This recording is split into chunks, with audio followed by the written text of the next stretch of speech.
Δεν είχα ιδέα πότε ήταν η τελευταία φορά που είδα τον Στέφανο. Ίσως εκείνο το Χριστούγεννα στη βροχερή Καβάλα πριν 3 χρόνια ή στο γάμο της ανιψιάς του, όπου ανταλλάξαμε μόνο ένα τυπικό «Καλησπέρα». Όμως όταν η αδελφή μου είπε πως ο πεθερός της θα ερχόταν αυτό το Σάββατο στο οικογενειακό τραπέζι, κάτι μέσα μου τεντώθηκε, σαν μια χορδή που δεν είχα ιδέα πως ήταν ακόμα συνδεδεμένη. «Ο Στέφανος?» ρώτησα, προσπαθώντας να φάνω αδιάφορη καθώς τρώναμε τραπέζι. «Ναι, είναι περαστικός απ' τη Βέρεια. Ο πατέρας θα χαρεί να τον δει. Έχουν χρόνια να βρεθούν. Μόνο που δεν ήταν ο πατέρας μου που ήρθε στο νου. Ήταν εκείνος. Ο τρόπος που στεκόταν, ήρεμος και επιβλητικός χωρίς να προσπαθεί. Η φωνή του, χαμηλή, σχεδόν μελωδική, και τα μάτια του, αυτά τα μάτια που έμοιαζαν να βλέπουν κάτι παραπάνω από όμικρον με τόνο τι έλεγες. Το σπίτι μύριζε ζυμωτό ψωμί και ρίγανη όταν μπήκε. Ένα μακρύ γκρίζο παλτό, ένα κασκόλ από μαλλί και εκείνο το μηδίαμα που δεν ήταν ακριβώς χαμόγελο, αλλά σίγουρα δεν ήταν και ψυχρό. «Καλησπέρα», είπε. Και όταν τα μάτια του έπεσαν στα δικά μου, όλα πάγωσαν για ένα δευτερόλεπτο. «Δάφνη, πόσα χρόνια?» «Πολλά», είπα με φωνή σφιγμένη. Δεν ήξερα αν έπρεπε να τον κοιτάξω ή να φύγω από το δωμάτιο. Ανταλλάξαμε ένα φιλί στο μάγουλο, καθαρό, ευγενικό, αλλά το άγγιγμα άφησε πίσω του μια σιωπηλή θύμηση. Από αυτές που το δέρμα θυμάται, ακόμα κι αν ο νους προσπαθεί να ξεχάσει. Καθόμουν στο άλλο άκρο του τραπεζιού. Τον παρακολουθούσα από τη γωνία του ματιού μου, όπως παρατηρείς μια σκιά που αρνείται να χαθεί. Δεν ήταν πιο νέος ούτε πιο εντυπωσιακός από την τελευταία φορά, αλλά κάτι είχε αλλάξει. Είχε αποκτήσει μια ήρεμη σιγουριά, μια σταθερότητα που δεν έπρεπε να αποδείξει σε κανέναν. Μιλούσε με τον πατέρα μου για ιστορία και ποίηματα σαν να μην είχε περάσει ούτε μέρα. Όταν διασταυρώναμε βλέμματα πάνω από το τραπεζομάντιλο, το βλέμμα του γινόταν πιο ήπιο, σαν κάθε ματιά να ήταν μια γέφυρα που κανείς μας δεν τολμούσε να διασχίσει. Μετά το φαγητό, βγήκα στον κήπο να πάρω λίγο αέρα. Ο αέρας ήταν δροσερός και ήρεμος. Δεν γύρισα να τον κοιτάξω, αλλά ήξερα πως ήταν πίσω μου πριν καν τον ακούσω. «Σε πείραξε κάτι?» ρώτησε με τη φωνή του, που δεν ζητούσε ποτέ άδεια, αλλά πάντα σεβόταν τα όρια. Δεν απάντησα. «Και εγώ ήθελα λίγο αέρα», είπε απλά. Σταθήκαμε εκεί για ώρα, ακίνητοι. Ο ουρανός ήταν σαν μια γκρίζα κουβέρτα που άπλωνε πάνω μας σιωπή. Από το σπίτι ακουγόταν γέλιο και πιάτα. «Έχεις αλλάξει», είπε ξαφνικά. «Προς το καλύτερο ή το χειρότερο?» «Προς το διαφορετικό. Παλιά κοίταζες κάτω. Τώρα με κοιτάς στα μάτια». Γύρισα και τον κοίταξα. Το έκανα. Και είδα κάτι στο πρόσωπό του που δεν ήξερα πώς να ονομάσω. «Και εσύ, δεν έχεις αλλάξει καθόλου». «Προσπαθώ», είπε και χαμογέλασε. «Αλλά υπάρχουν πράγματα που δεν πρέπει να αλλάζουν. Όπως αυτά που δεν ξεχνιούνται». Δεν είπαμε άλλα. Όχι γιατί δεν υπήρχαν πράγματα να υποθούν, αλλά γιατί ξέραμε πως οι λέξεις μπορούσαν να προδώσουν αυτό που τόσο καιρό έμενε θαμμένο. Και αυτό το «λίγο ακόμα» ήταν που με έκανε να τρέμω. Όταν επιστρέψαμε μέσα, τίποτα δεν υπόθηκε, αλλά όλα είχαν αλλάξει. Ένιωθα την παρουσία του σαν μια υπόγεια ροή που διαπερνούσε κάθε ανάσα μου. Αργότερα, όταν όλοι είχαν φύγει και καθάριζε την κουζίνα, ήρθε πάλι. «Χρειάζεσαι βοήθεια?» «Όχι, σχεδόν τελείωσα». «Τότε θα μείνω να σου κάνω παρέα». Στεκόταν στην πόρτα, ακίνητος, με το φως να φωτίζει το πρόσωπό του. Δεν με πλησίασε. Απλώς με κοιτούσε, και κάθε μου κίνηση έμοιαζε να το αποκαλύπτει κάτι δικό μου που εγώ δεν ήξερα ότι έδειχνα. «Γιατί έφυγες?» το ρώτησα. «Κάποιες φορές φεύγουμε για να μην μπλέξουμε τη ζωή των άλλων». «Και τη δική σου?» Ήταν ήδη μπλεγμένη. Γύρισα προς τον νεροχύτη, αλλά η παρουσία του πίσω μου με βάραινε σαν να με άγγιζε χωρίς χέρια. Στο τέλος, βγήκαμε πάλι έξω. Ήρθε φυσικά, σαν να το είχαμε ήδη συμφωνήσει. Και όταν είπε, «Δεν είναι εύκολο να σε ξαναβρίσκω έτσι», μετά από τόσα χρόνια, κατάλαβα πως η νύχτα αυτή δεν ήταν σαν τις άλλες. Την Παρασκευή το πρωί, ενώ ακόμα δεν είχα πιει τον πρώτο μου καφέ, έλαβα το μήνυμά του. Μια απλή πρόταση. «Θα περάσω από την Άουσα το απόγευμα. Θες να πιούμε έναν καφέ?» Το πρώτο μου ένστικτο ήταν να απαντήσω, «Όχι». Μα το δεύτερο ου ίσως και το αληθινό ου ήδη είχε προετοιμάσει την αποδοχή. Το «ναι» μου είχε υποθεί πολύ πριν το γράψω. Ήταν μια απάντηση στην ίδια μου τη λαχτάρα. Συναντηθήκαμε σίγμα, ένα ήσυχο καφέ κοντά στο παλιό ρολόι της πόλης, εκεί όπου λίγοι πάνε καθημερινές. Ήταν ήδη εκεί. Το κασμίρ σακάκι του, σκούρο μπλε, τόνιζε την ώριμη κομψότητά του. Σηκώθηκε όταν με είδε, μια χειρονομία παλιά, ξεχασμένη. Μου έδωσε την καρέκλα, και για μια στιγμή το χέρι του άγγιξε ελαφρά τη μέση μου. Τίποτα το απρεπές, και όμως, ένιωσα το άγγιγμα αυτό για ώρες μετά. «Ευχαριστώ που ήρθες», είπε ειλικρινά. «Δεν ξέρω αν έπρεπε». Παραδέχτηκα. Μερικές φορές δεν έχει σημασία τι είναι σωστό. Αλλά τι δεν αντέχει άλλο να μείνει ανίποτο. Η συζήτηση ήταν απλή. Βιβλία, ταξίδια, αγαπημένες παραλίες. Κάθε λέξη, όμως, είχε βάρος. Όχι γιατί λέγαμε κάτι σημαντικό, αλλά γιατί εμείς ήμασταν σημαντικοί ο ένας για τον άλλον μέσα σίγμα, αυτή την απόσταση που κρατούσαμε με τόσο κόπο. «Σκέφτηκες ποτέ τι θα είχε συμβεί αν όλα είχαν γίνει αλλιώς?» με ρώτησε. Τον κοίταξα. Πολλές φορές. Περισσότερες όσες θα έπρεπε. Και τώρα, νιώθεις το ίδιο? Τώρα το νιώθω πιο δυνατά. Μετά τον καφέ περπατήσαμε στο πάρκο του Αγίου Νικολάου. Σιωπηλοί. Δεν κρατιόμασταν, δεν αγγιζόμασταν. Αλλά η κάθε κίνηση, το κάθε φευγαλαίο άγγιγμα των δαχτύλων μας ήταν μια μικρή σεισμική δόνηση. Σταματήσαμε μπροστά στο ποτάμι. Τα φύλλα ψιθύριζαν ανάμεσα στους κλόνους των δέντρων. Μύριζε υγρασία και φασκόμηλο. Κι αν αυτό που νιώθουμε τώρα είναι αληθινό, το ρώτησα. Τότε δεν πρέπει να το θάψουμε ξανά, είπε σχεδόν ψιθυριστά. Αλλά ούτε να το παραμορφώσουμε. Μου έδωσε ένα βιβλίο που κρατούσε στην τσάντα του. Αυτός ο χαρακτήρας μου θύμισε εσένα. Το κράτησα χωρίς να το κοιτάξω. Η χειρονομία, όχι το περιεχόμενο, ήταν η αλήθεια. Εκείνη τη στιγμή, τίποτα δεν υπόθηκε, αλλά όλα έγιναν ξεκάθαρα. Το βράδυ, γύρισα σπίτι και ξεντήθηκα αργά. Το φόρεμά μου, μακρύ λινό σε γήινο τόνο, γλίστρισε στο ξύλινο πάτωμα με έναν ήχο πιο ηχηρό όσο έπρεπε.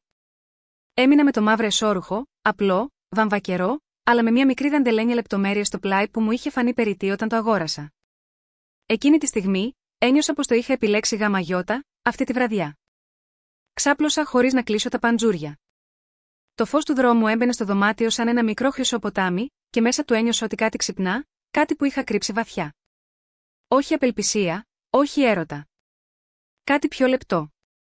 Κάτι που έμοιαζε με πόθο. Έναν πόθο που δεν ζητούσε πράξη, αλλά εγρήγορση. Η Παρασκευή εκείνη πέρασε χωρίς ύπνο. Το βιβλίο του Στέφανου είχε μείνει στο κομοδίνο, αδιάβαστο, αλλά βαρούσε σαν τύμπανο στη σιωπή του δωματίου. Το δέρμα μου ακόμα θυμόταν το ελαφρύ του άγγιγμα στο κατόφλι του καφέ, κι ας είχε κρατήσει λιγότερο από δευτερόλεπτο. Την επόμενη εβδομάδα μιλάγαμε με μηνύματα, λίγα, προσεκτικά, σχεδόν αρχαϊκά στη διατύπωση, σαν να γράφαμε επιστολές που ήξεραν ότι δεν έπρεπε να υπάρχουν. Και τότε ήρθε ένα ακόμα μήνυμά του. «Βρήκα κάτι που ήθελα να σου δώσω. Μπορώ να περάσω το βράδυ να στο αφήσω?» Απάντησα ναι χωρίς να κοιτάξω καν το ρολόι. Ούτε για το βιβλίο νοιαζόμουν, αλλά για την ανάγκη να τον δω χωρίς άλοθη. Ήρθε γύρω στις 9. Φορούσε ένα μάλινο παλτό σε σκούρο πράσινο, σχεδόν βυθισμένο στη νύχτα. Κρατούσε μια μικρή χάρτινη σακούλα. Δεν είπε τίποτα όταν μπήκε. Του έδωσε ένα ποτήρι κρασί, και εκείνος απλώς κάθισε στον καναπέ, χωρίς να παραστήσει κάτι. Καμιά κουβέντα για τα παλιά. Ούτε αστεία, ούτε άμυνες. Μόνο αυτό το παρόν, πυκνό σαν ομίχλη. Αυτός ο ήρωας. Είπε και ακούμπησε το βιβλίο στο τραπεζάκι. Έχει κάτι από σένα.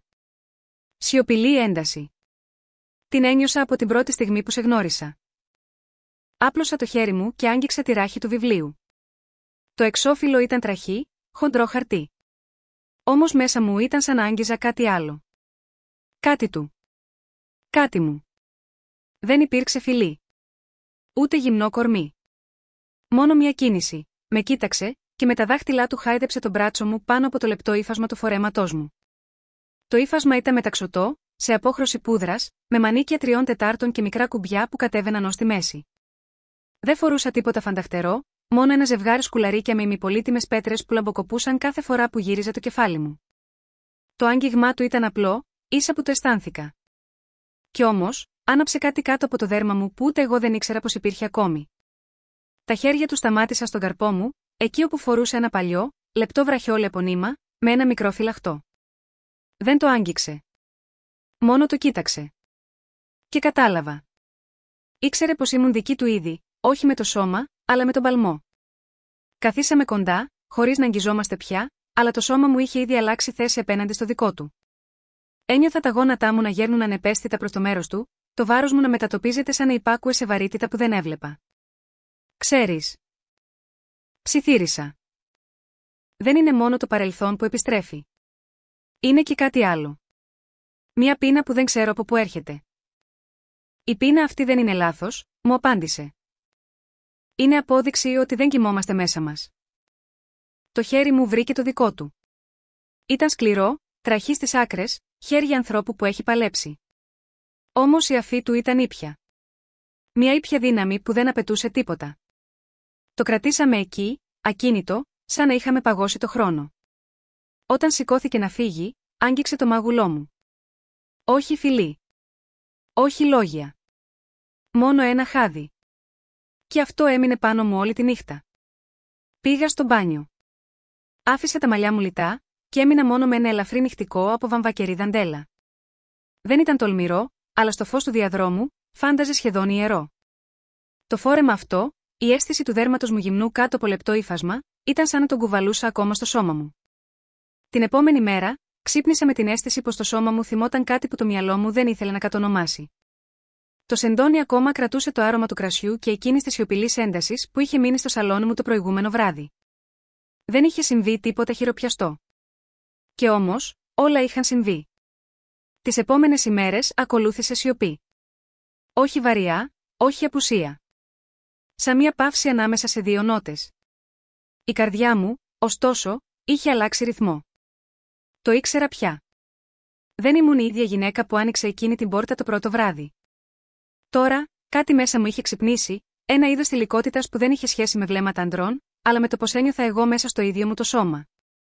Ένα βράδυ, καθόμουν μπροστά στον καθρέφτη μου.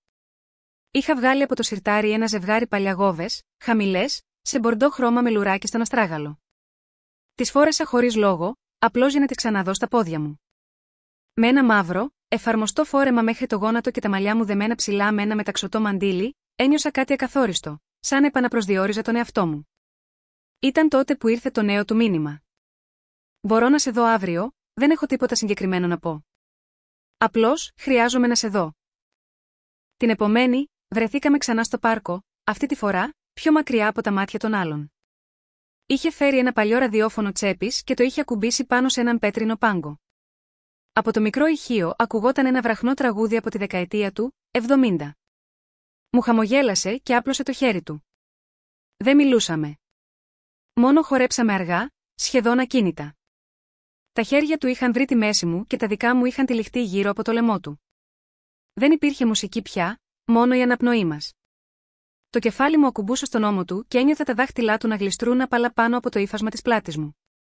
Δεν έκανε τίποτα το τολμηρό. Κι όμως, το άγγιγμά του στην πλάτη με γυμνίσε πιο πολύ όμικρον με τόνο τι με είχε γδίσει. Με κοίταξε. Σε κοιτάζω και νιώθω πως θα έπρεπε να σε έχω φιλήσει τότε. Πολλά χρόνια πριν.